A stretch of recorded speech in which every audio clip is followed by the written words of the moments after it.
October 2. காவல் தூதர்கள்.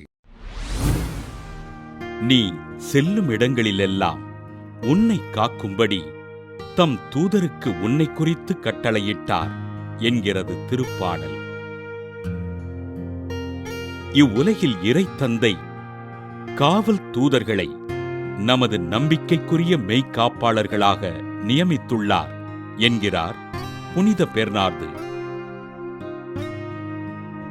உலகை காத்துக் கொண்டிருக்கும் காவல் தூதர்கள் மீதான வணக்கம் திருச்சபையின் அங்கீகாரம் பெறாமல் மக்கள் மத்தியில் இருக்க கிபி 1579 ஆண்டு கோர்டோவா பகுதி மக்களும் கிபி 1582 ஆண்டு வலென்சியா நகர மக்களும் காவல் தூதர்களின் வணக்கத்திற்காக அனுமதி பெற்று சிறப்பித்தனர்.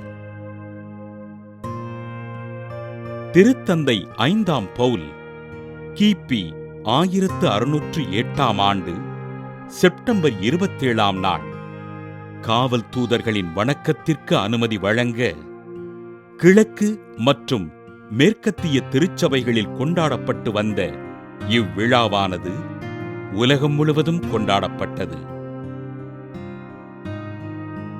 திருவழிபாடு நாட்காட்டியில் பல்வேறு மாற்றங்களை ஏற்படுத்திய திருத்தந்தை 10ஆம் கிளெமெண்ட் ஆண்டின் அக்டோபர் மாதம் 2ஆம் நாளினை காவல் தூதர்கள் திருவிழா தினமாக அறிவித்தார்.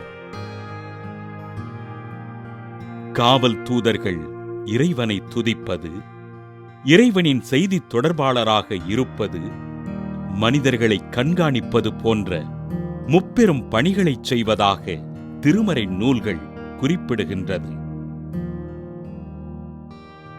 நாம் எங்கு சென்றாலும் நம்மோடு எப்போதும் காவல் தூதர்கள் உடன் இருக்கிறார்கள் என்று புனித அகஸ்டினும், மனித ஆன்மா எத்துணை விலையேறப் பெற்றது, அதன் பிறப்பு முதல் ஒரு காவல் தூதர் கொடுக்கப்பட்டிருக்கிறார் என்று புனித ஜெரோமும், நாம் ஒவ்வொருவரும் நம் காவல் தூதரை மதித்து நடக்க வேண்டுமென்று புனித பெர்னார்தும் பதிவு செய்கின்றனர்.